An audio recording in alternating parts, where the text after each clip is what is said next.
What's up everybody, this is Master Ian Gamer, and welcome to the 2017 Halloween Terror Overwatch event. The event is now officially live, and it's time to jump into the hero gallery and see what all the great new skins and other cosmetics are going to be. So to start off, I'll be going through the skins, and here we can see Corsair, which is Ana's first event legendary, finally after over a year. Now as you can see, this is a very impressive skin on top of that. Got the great back, just from what I'm looking at. The gun looks amazing, I'll show a close-up of that soon. You got the parrot on her shoulder, nice, get a little bird buddies there with Bastion, I guess. And then the eye patch is perfect. Everything is so nicely detailed, but let's take a zoom in on the gun there. Sort of blunderbuss style, a lot of wood on it, looks very nice. And next is her sleep dart, which has that same sort of wood finish. And next up we have Van Helsing, the Makri skin. We saw this in the teaser trailer, and boy, does it look amazing. All the nice little detail of the clothing and the buckles all over him, along with the crossbow on his back, so fitting. The hat, the bandolier, everything. His interesting left arm with the sort of glowing orange aesthetic. Moving into his revolver, similar to Ana, it's got a lot of the wood sort of features on it. Little kind of points, looks a bit demonic almost, but technically he's a demon hunter, so again, a very, very good looking skin all around. And next we have Mei's Zhangxi, the hopping Chinese vampire skin. You can see it looks very nice. The back part, got the little yin-yang symbol on top of very yellow looking canister. Not exactly sure the significance of there, but sure it's got a good Chinese correlation. Very nice. Zoom in on the gun. And here we go. We got some nice little details, sort of a wood barrel with purple finish going around it. A lot of little seals looks like have been placed on it itself. Very cool. Another great skin. And then next we have Reaper's Dracula skin. This was the other one we saw from the teaser trailer. Very nice looking, big old shotguns, which he's always got. People have talked about his head looking a bit small, but I think it looks alright proportioned right here. Nice cape with the red linings and inside. All around a very good skin again. We'll take a close-up of his shotguns. A lot of detail, looking very sort of demonic. Almost maybe kind of like a coffin in shape. I don't know, maybe I'm looking a bit too far at that. I've heard a lot of people complain that, oh, how come Reaper gets 2 legendary skins, and oh, the pumpkin skin from last year was better, but I think this skin looks very nice, and I think I'll probably be using it for at least a little while if I get it during the event. And next, we have Symetra's dragon skin. This may be the most amazing skin in the entire event, and I'll get to that in a bit, because you haven't actually seen why I think that. As we can see, he's got the sort of dragon wings for the skirt bit. Got a long, scaly tail at the back of her head. All scales all over her body. Got this sort of fiery inside. Very, very demonic and very dragon-like. I think they did a really good job with this skin. But now let's take a look at her gun. The level of detail on this gun is amazing. Sort of dragon mouth over the handle, and then the eye that moves and blinks. Very impressive detail. I gotta say, this is one of the most detailed guns probably in the entire game right now. Blizzard did a very good job with this skin. As you can see, the turrets and teleporter don't look too fantastically different from what we've seen before, but of course they look nice. And next is Torbjorn. This skin is straight out of the Junkenstein comic from last year, just like Ana's pirate skin. And we can see he's got a lot of great detail once again. The hammer with that sort of Norse design on it and structure. His claw hand is a sort of wooden wolf. That looks pretty cool, the little tongue poking out. And on the back, he's got a big old shield with 2 axes coming out, along with a big furry cape, and of course the spiked helmet to go with it. You can see his gun here. It's got a lot of nice detail as well, mainly made out of wood. It's got a little red spike sticking out, some nice little belt-like mechanism on it.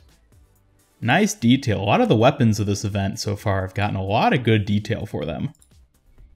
And another close-up of his hammer. Very nice. And his turret.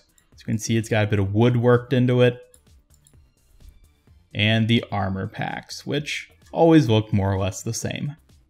And next we have a new Zarya skin. This must be the second skin that Jeff Kaplan was teasing. Totally 80s. Let's get physical. Quite a astounding skin, to say the least. Pretty fitting, I guess, for her. Given what they're going for, I think they hit the nail right on the head. As for whether this will satisfy the Zarya players who want a new good skin for her, I think that might be a bit of a different story. Personally, can't say I'm overall a fan of the skin. I will commend it on the great level of detail, though. And moving in, we have Zarya's gun. It's got the gold effect. Let me turn that gold off real quick. There we go. So now we can see what it looks like with its default skin. Got a little music amp it up on the side. That's very nice detail. Lucio might get jealous with all this sound features. Very, very interesting design to go with, making it an audio-based weapon, it would seem. And last of the new skins, we have Zenyatta X'cultist. This was also from the leak that we saw last weekend, and boy, this looks even better in-game than it did in the leak. The tentacles around his head move. He's got chains going all around his body. His feet are tentacles. I got some keys hanging off the back. The hood. All the garments. The chains. Just looks so good. So demonic and eldritch. Not fitting necessarily for an enlightened individual like Zenyatta, but still a great looking skin. As you can see, the eyes do move around a little bit on the orbs, similar to Symetra's gun, giving it a great detail overall. Moving on to the emotes, Mei has a hopping emote, which will go perfectly with her vampire skin. Looks like it's going to be one of those indefinite emotes, meaning that you can just hop to your heart's content as long as you want. Very fitting for her new skin especially. And the only other emote that we have for this event is Torbjorn's Batter Up. Very similar to Reinhardt's Pumpkin Smash emote from last year's. He gets a nice little swing in to smack his molten metal all over the place. And moving on, we now have the new victory poses. Interestingly enough, they didn't go with just giving the heroes who didn't have a rip emote or rip victory pose from last year. Instead, they started giving them new sort of victory poses. So as we can see, Hanzo's is skewered. He's got a little pumpkin stuck through the end of his arrow. Nice little squatting position. Kind of makes him look like a little troublemaker in a way. Junkrat got a pumpkin victory pose where he's got a pumpkin skewered on his own little spike stuck on his tire there, looking over his shoulder. Nice looking indeed. Lucio also has a pumpkin sort of victory pose, pumpkin control. I don't think a pumpkin would last long if you tried playing soccer with it, but looks like Lucio's gonna try anyway. Orisa has a pumpkin head victory pose, looking quite rather terrifying right there, kind of like a headless horseman sort of thing, except she's the horse. She does have a head, which is a pumpkin. Yeah, it looks pretty ominous. I wouldn't want to have that rear up at me when I was going for a walk in the dark. Sombra has a pumpkinette victory pose where she's pulling some strings maybe to make the pumpkin float around a bit. What sort of tricks does she have up her sleeves this time? Tracer also has a pumpkin victory pose. This time, maybe she put her bomb inside? Is that why it's glowing blue? She probably doesn't want to keep holding it if that's the case. Interesting little holding the pumpkin stance right there. Moving on to the highlight intros, Roadhog got a new highlight intro, Footsteps. Very fitting for a destructive monstrosity such as himself. Aside from that, Doomfist, of course, got a new spray, along with Orisa. Yeah, I really like that one. And of course, Sombra. Other than this, the only thing left is the new voice lines, which every hero got one of, so I'll just go through and, without talking, just play all of those so you can hear them. Don't be scared. I'm not scared. I have something right here for you. You should be scared. Master your fears, lest they master you. So good, it's scary. I hear you, Pumpkin. Did you hear something? Sometimes you scare me. Be careful when crossing the street. Your pulse has increased. Are you frightened? Things are looking grim. What do we have here? Trick or treat. Aw, isn't that sweet? You trying to be scary? The treat is a lie. I smell trouble brewing. Araignée du matin, chagrin. Araignée du soir, cauchemar.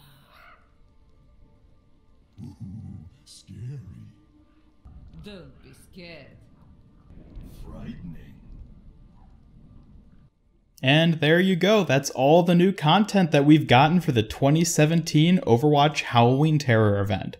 The skins are pretty great, I'll give them that at the very least. The other stuff, can't say I'm immediately impressed by a lot of it. Seems a bit minuscule in a lot of departments, but that's okay. It's still always great to have just more stuff added into the game. Thank you all for watching through, and if you're interested, up next I'll be doing a video where I'll be playing Junkenstein's Revenge. Yes, it has returned this year, thankfully, and it looks like there's a new mode associated with it. So I'll be trying out all that and having fun with that, and be sure to check it out if you're interested. Otherwise, thank you again so much for watching. This is Master Ian Gamer signing off. Please leave a comment down below and a like if you enjoyed this video. And be sure to subscribe, follow me on Twitter, and hit the bell icon to keep up with all my future videos. Until next time, have a spooky day.